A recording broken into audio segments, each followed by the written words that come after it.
Semalam rakyat negeri Kelantan dikejutkan dengan satu kenyataan daripada pemimpin nombor 2 dalam kerajaan negeri, Datuk Timbalan Menteri Besar Dr. Muhammad Fazli.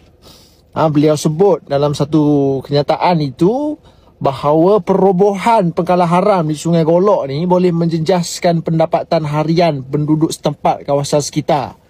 Yang mana minggu lepas kita tahu Ketua Polis Negara Datuk Seri Muhammad Khalid Ismail bagi pandangan, beliau kata robohkan pengkalan haram di sepadan Sungai Golok itulah satu-satunya cara paling efektif nak lupuskan aktiviti penyeludupan di sepadan negeri Kelantan yang masuk ke Malaysia daripada Thailand.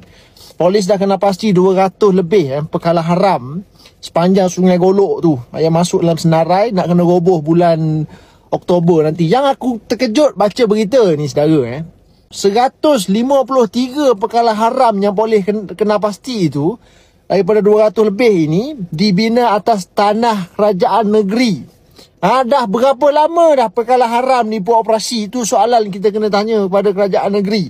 Kerajaan Ampas Kelantan, Perintah Negeri Kelantan ni lebih 30 tahun dah saudara, tak ada tindakan. Tapi zaman kerajaan Madani ni ada satu tekad political will yang cukup besar. Kerajaan Persekutuan buat apa yang kerajaan negeri tak mampu nak buat.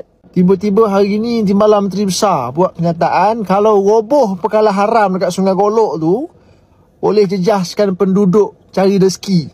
Pendapatan penduduk sekitar yang cari rezeki menggunakan pengkalan haram tu. Ini satu kenyataan yang cukup orang tahu dari Timbalan Menteri Besar. Kalau yang bawah bercakap tak ada masalah. Kalau setakat walaun, pakcik kedai kopi bercakap okey, kita faham. Ini yang bercakap ni seorang Timbalan Menteri Besar nombor 2 dalam kerajaan negeri, pemimpin tertinggi kerajaan negeri. Ini punya kenyataan punya macam ni. Rakyat boleh terima lagi, aku tak tahulah. Kau nampak tak? Bila kerajaan negeri gagal hasilkan peluang pekerjaan kepada rakyat negeri Kelantan, jadi kerajaan 3 dekad, saudara, 3 dekad, 30 tahun lebih, rakyat Kelantan masih lagi terpaksa merantau, cari makan, cari rezeki di negeri lain.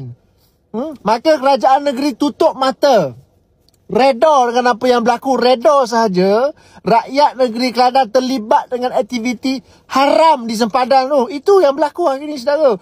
Berita bersepah, boleh pergi cari. Macam-macam cubaan nak seluduk masuk benda-benda haram. Polis negara kita kerjasama dengan polis Thailand yang berjaya tumpaskan. Itu yang berjaya tumpaskan. Yang tak berjaya, yang lepas banyak mana kau rasa?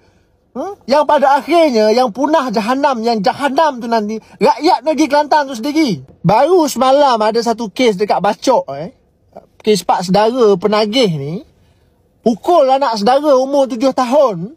Masuk hospital anak saudara tu. Last kali pak saudara tadi pergi gantung kat pantai. Itu paling baru punya kes hari ni yang berlaku dalam negeri Kelantan. Banyak mana dah kes-kes macam ni yang berlaku sebelum ini, yang mana root cause itu kerajaan negeri tak buat kerja. Benda sepatutnya pengkalan haram tu dah lama dah roboh, dia tak roboh. Dia duk ambil kira penduduk nak cari makan dekat situ lah. Nak jaga pengundi ni, dia. Takut pengundi marah pada kerajaan negeri, PRU akan datang tak undi kerajaan negeri dia.